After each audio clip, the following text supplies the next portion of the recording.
प्यारे बच्चों, आपका सामाजिक अध्ययन की भूगोल की कक्षा में स्वागत है।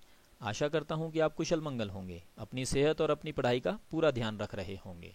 बच्चों, आज हम 7वीं कक्षा की भूगोल की पुस्तक के अध्याय 2 यानी पृथ्वी के अंदर मीन्स इनसाइड आवर अर्थ के बारे में पढ़ेंगे। बच्चों, इस पाठ को मैंने 2 भागों में बांटा है।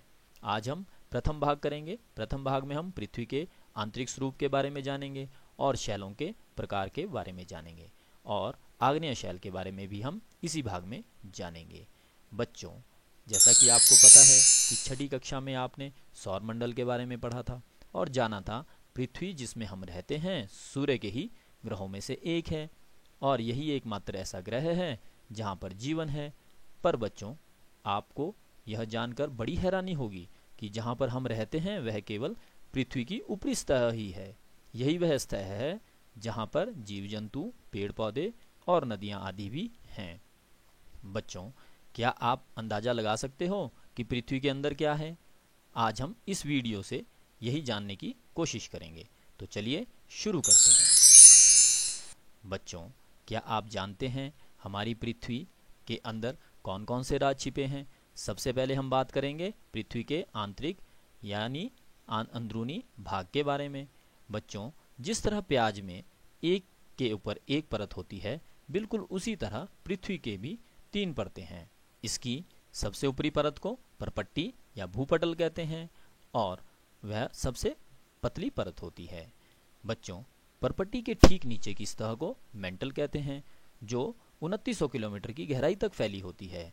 पृथ्वी की सबसे आंतरिक परत क्रोड है। यह सबसे मोटी परत है जो निकिल और लोहे की बनी होती है।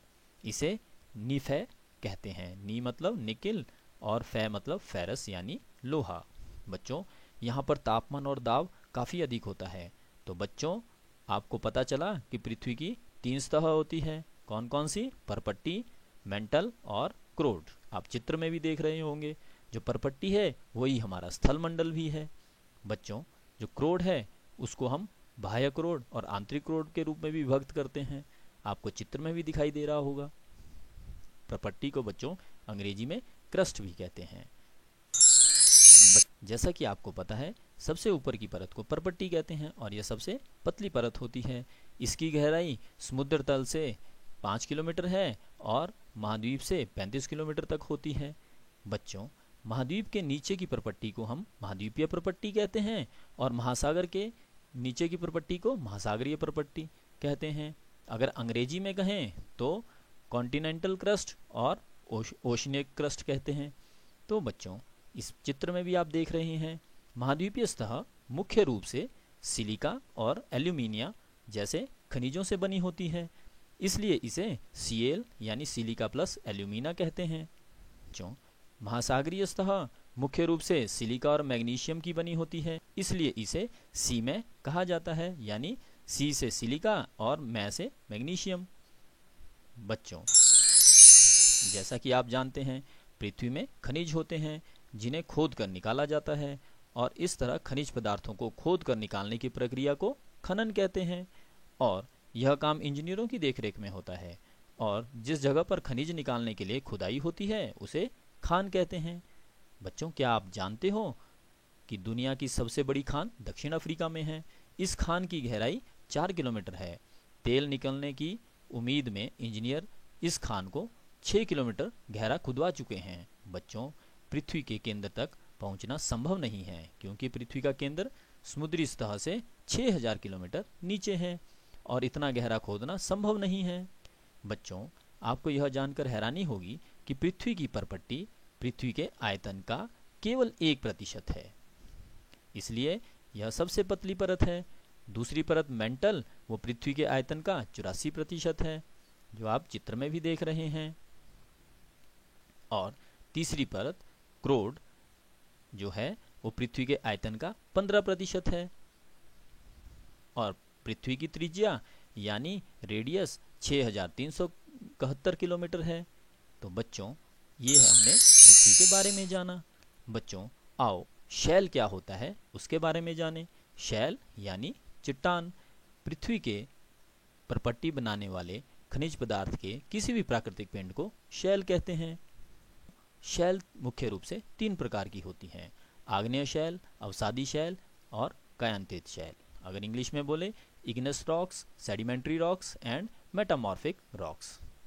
बच्चों, इग्नस शब्द जो है लैटिन से लिया गया है और इसका अर्थ होता है अग्नि। इसी प्रकार सेडिमेंट्री लैटिन शब्द के सेडिमेंट से लिया गया है जिसका अर्थ होता है स्थिर। और मेटामॉर्फिक यह ग्रीक शब्द है बच्चों, जिसका मतलब होता है रूप परिवर्तन।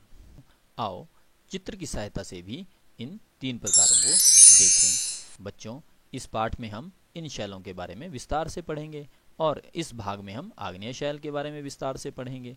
आप चित्र में भी देख रहे हैं, आग्नेय शैल इग्निस रॉक, अवसादी शैल सेडिमेंट्री रॉक, कायांतरित शैल मेटामॉर्फिक रॉक।